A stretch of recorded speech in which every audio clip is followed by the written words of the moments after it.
guys, and today is April 23 at sineselebrate dito sa Catalunya ang San Jordi or Saint George. Ito'y parang Valentine's Day sa atin sa Pilipinas.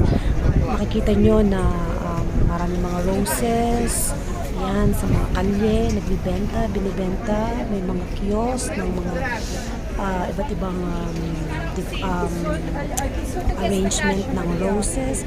Alam nyo guys, kahit isang rose lang, talagang tapos lalagyan lang ng konting dekorasyon, okay na yun. Magandang pambigay na sa mga mahal sa buhay. At talagang mas matindi pa ito sa Valentine's Day kasi hindi po pwedeng makikita nyo lahat ng mga tao may big na rose. Ayan, diba? So, lahat sa kanilang family ibibigyan nila. Kaya, syempre, kung bouquet ng flowers ang kanilang bibilhin, napakagastos, diba? Alam niyo naman, ang mga Espanyol, ang mga Katalan, kuripot guys yung mga yan. Hindi katulad natin na sige, babonggahan, ganyan. No, sa kanila, basta mai-share, maipakita yung spirit ng kanilang paniniwala, ganyan.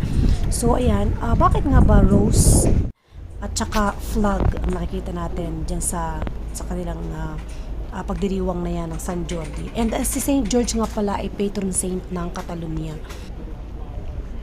Ayan. So kaya every 24th ay pinagdiriwang na 23rd of April ay pinagdiriwang ang San Jordi. Yan, napaka-special na araw nila yan. Diada de San Jordi. Okay, so may kwento about yung kwento about Saint George.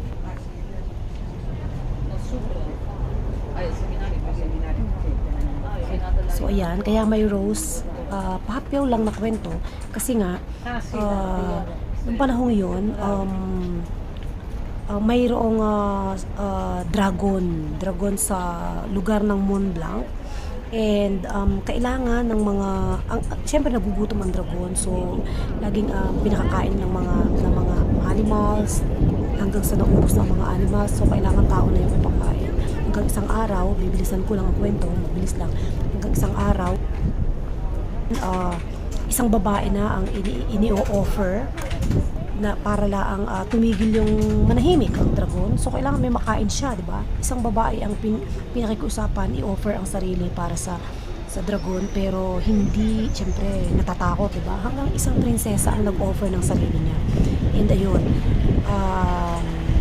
dumating ang si Saint George, si San Jordi, at tuloy ang kwento. Dumating si San Jordi at sinibat itong dragon. So, ipinagtanggol niya itong babae para makaligtas sa dragon. So, yun lang, ganun lang. And then, nung mamatay ang dragon, ito naman isang mythology lang to, no?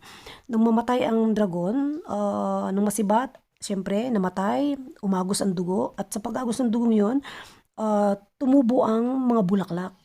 Mga bulaklak ang tumubo at yun ay ang rose. Kaya yun, doon nagsimula ang kaya mayroong rose sa San Jordi. Ayan. So, ayan. Gumagawa na tayo ngayon ng rose naman, pangregalo sa ating mahal sa buhay. Diba? So, parang tutorial to. So, sa halip na, alam niyo ba, ang mahal-mahal naman ngayon ng rose, diba?